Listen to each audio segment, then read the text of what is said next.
There are crazy positions on the far left and crazy positions on the far right. On the left, there are people who believe a man can get pregnant, that the world is going to end in a decade if we don't cap carbon emissions, that the real purpose of the American Revolution was to preserve slavery. On the right, there are people who deny the Holocaust happened, who believe that whites are inherently superior to other races, that no one should pay taxes. But there's an important difference between these two extremes. The crazies on the right have no voice. They are shunned. They live mostly on the far fringes of the internet. The crazies on the left have a loud voice. They are celebrated. They live in the halls of Congress, in state legislatures, and in governors' mansions. In light of this distinction, it might be interesting to ask ourselves this question: which group, the left or the right, is more radical? We can arrive at a common sense answer by posing this thought experiment. What would America look like if the left got everything it wanted, and what would America look like if the right got everything it wanted? Let's start with the left. Taxes would go up on individuals and corporations to pay for more social programs. Everything from universal childcare to free college tuition. Many on the left call for income taxes as high as 70%. Private health insurance would be abolished.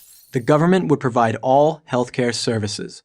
Everyone in the medical field, from doctors, nurses, and administrators, would be government employees.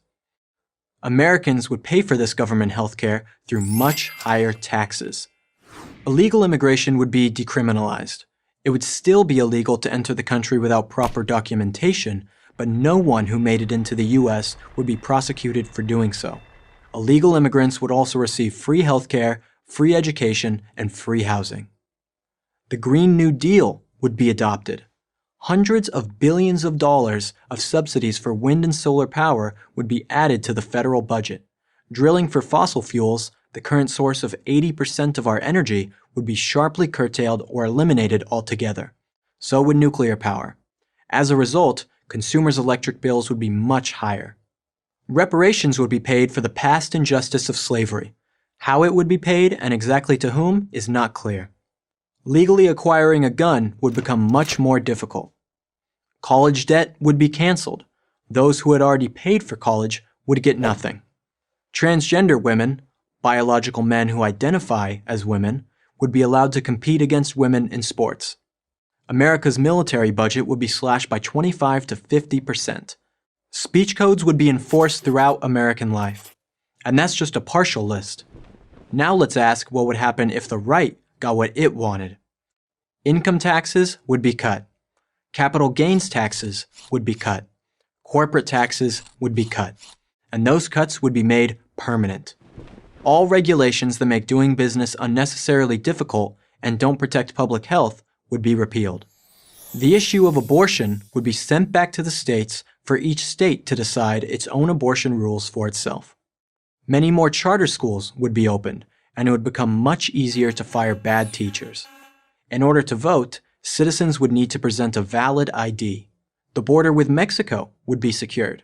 The only way to enter the United States would be through designated border crossings.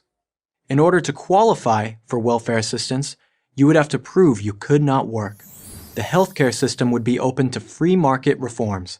For example, insurance companies could sell policies across state lines. Students in elementary school would recite the Pledge of Allegiance at the start of each school day. So what can we conclude from our experiment? It's not hard to figure out. If the right got everything it wanted, the government would get much smaller. The citizen would have more freedom. If the left got everything it wanted, the government would get much bigger. The citizen would have less freedom. You're not radical if you want America to be what it's always been, committed to individual liberty. You're only radical if you want to fundamentally transform America into something it's never been. Which country do you want to live in? I'm Will Witt for Prager University.